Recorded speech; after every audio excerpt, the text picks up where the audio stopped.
morning. Good We've got morning. Ruth and Jim Bell here to give us a little background on their relationship with the Unitarian Universalist Church of Little Rock, since it's our 71 and a half birthday celebration coming up. And you guys are older than 71 and a half, I heard. Yes, actually, I don't know. We started talking before the rest of the camera crew got here, but I was telling Linda that when I was very young and had small children and lots more leisure time than people do now, I joined a fledgling League of Women Goaliers group, of which 2 members were active members of the very small fellowship, the Unitarian Fellowship in town. And one of them was a very active proselytizer for, although Unitarians aren't supposed to proselyte. And so she was always urging everybody to come visit the fellowship. And we moved to Memphis for a business reason. And I thought, okay, we'll move to a new town. This is a full blank slate. Let's just go visit the Unitarian Church in Memphis, which we did, and we joined and were there. And then we moved back to Little Rock, so we went to the fellowship here in Little Rock, finally. And you've been hanging out there ever since? Well, off and on. Well, from my perspective, it's been pretty much on. Well, You know. paying attention, that's it. Right. So that would have been, what year did you move back here to Little Rock? Yeah. 1960. 1960. So the fellowship had been going since 1950 is when it first incorporated. Right. Yeah. So about 10 years. So when you came back, how many members would you guess there were at that time, or people that showed up? To become a church, my figures may not be right because my memory's not that good, but to become a church, we had to have, if I recall correctly, 85 members. Really? Okay. The attendance was that we met at a American Legion house at 24th and Wolf Street. And the average attendance was around 75 to 80. And we had a hard time getting to 85. I was the membership chair, and we made it right at the end of 1960.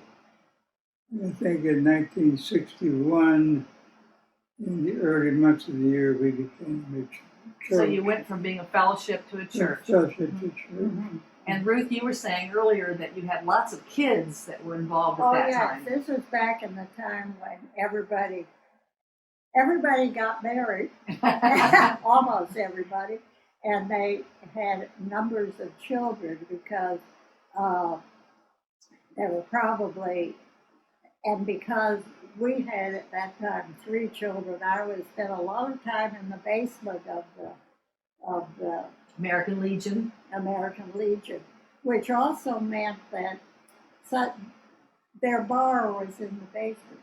And Their bar was in the basement. Right. And they would have Friday night and Saturday night events. Right. And then we would come in Sunday morning to have Sunday school downstairs and church service upstairs. And sometimes you could tell they had not done a good job of cleaning out the debris from their event of the Saturday night, because we find empty beer bottles, etc., etc. And the smell of smoke, I would guess. And so, but basically, yes, it was lots of children, and everybody was expected to help out, and actually most people did. But eventually, we got more children than downstairs space could accommodate, and there was a little building room, two rooms, I guess, Okay. behind the Legion Hall, which I don't know who it is. In the backyard, is it?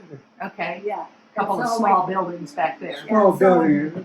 Yeah, so we had a couple of classes out there too, but we were still getting too many kids. There's not much we could do, and they were making a lot of noise and, you know, being obnoxious to the upstairs servants, I think. Not that I knew, because I was Right. still in the basement. And so at that point, There were no children in the worship service at that time. At that time. Okay. I don't know if there was any limitation. I don't know what ages the Sunday school were. What was it? okay, as I recall it, I think it went, back then we had junior and senior high school. So we attempted to run something through ninth grade, but we didn't, at that point, we didn't have a whole bunch of high school kids, just a few. And so it was a real effort. Only after we moved to Reservoir Road did we begin to try to have a youth group as such. Comprehensive youth group. Okay. Yeah, Got yeah. you. Okay, so Yeah. when you guys joined or when you came back from Memphis, was there a minister at that time? Yes. Who was that? Rick Kelly. Rick Kelly? Rick Kelly. Okay. And so did you guys go to worship services on a regular basis then? Jim went to the worship service. I went to the basement. Right, and you went to the basement like a good woman, right? Right. Yes, I was the membership chair. At that time, the job of the membership chair was to be at the front door on Sunday morning and to greet everybody that came in. And if I didn't know who they were, introduce myself, glad to have you come. Here's a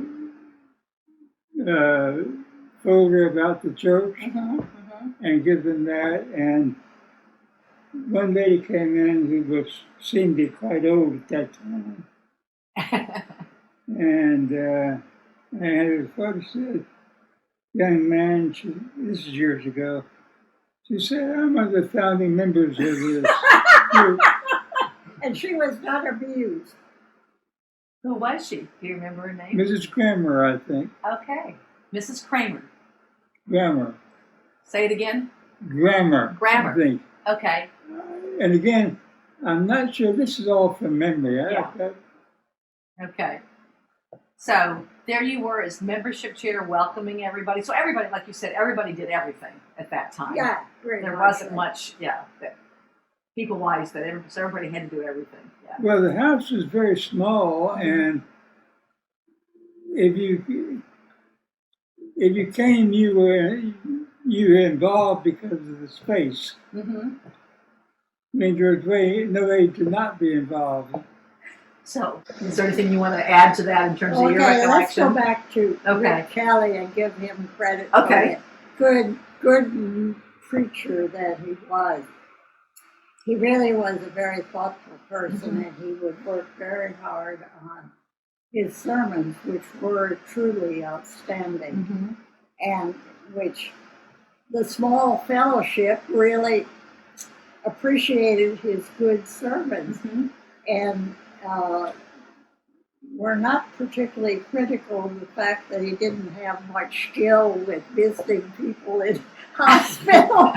So pastoral care was not Yeah, the emphasis. pastoral care was not his thing, but boy, Okay. were his sermons good, and the brain was operating all the time. After a period of time, as the numbers in the congregation got larger, there was a larger dissent about his lack of pastoral skills, and eventually he moved on.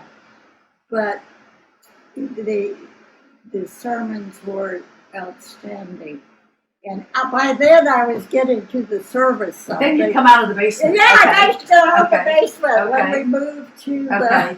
the Reservoir Road, I Okay. was free of the basement. And the one I remember was after JFK was assassinated. Mhm. The Sunday after that, he preached a very memorable sermon about that and JFK and how, sad it was that his capabilities and his aspirations had been cut so short by this unlawful act, this murder. And but he also emphasized that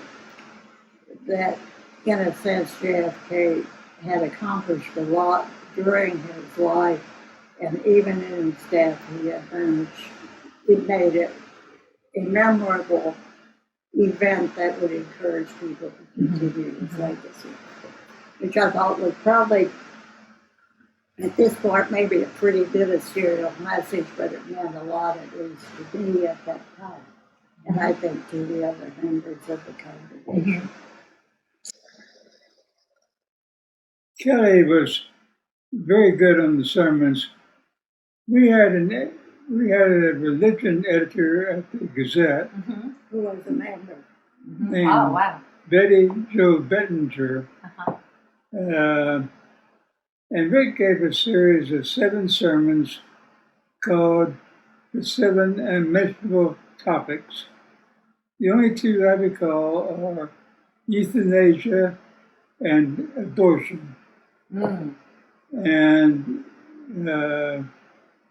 as Ruth said, his sermons were excellent. Usually took up most of the hour. They took up Wow. We didn't waste time on readings and singing, which was just as well because nobody could sing.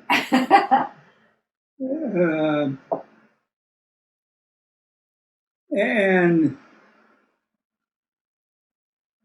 to my way of thinking, with the help of being publicized in the Gazette, the church grew because of the publicity. That Betty gave the church through her That role. Betty Yeah. Bettinger, Wow. And you had a lot of important people, important in terms of society at that time, that were members of the church, right? That you mentioned Dr. Field, and I know that there have been other Yes. physicians from UAMS, From John UAMS. Howard, that joined the church, and so they Right. had a lot of presence. The chairman of the medicine department. Yes, Remember that? yes. John Howard was the chairman of the medicine. No, not John Oh, Howard. John, oh, psychiatrist. I should know this name. right. I know who you mean. Okay, yeah. Anyway, yeah, there are a lot of presence for the church with the professional community.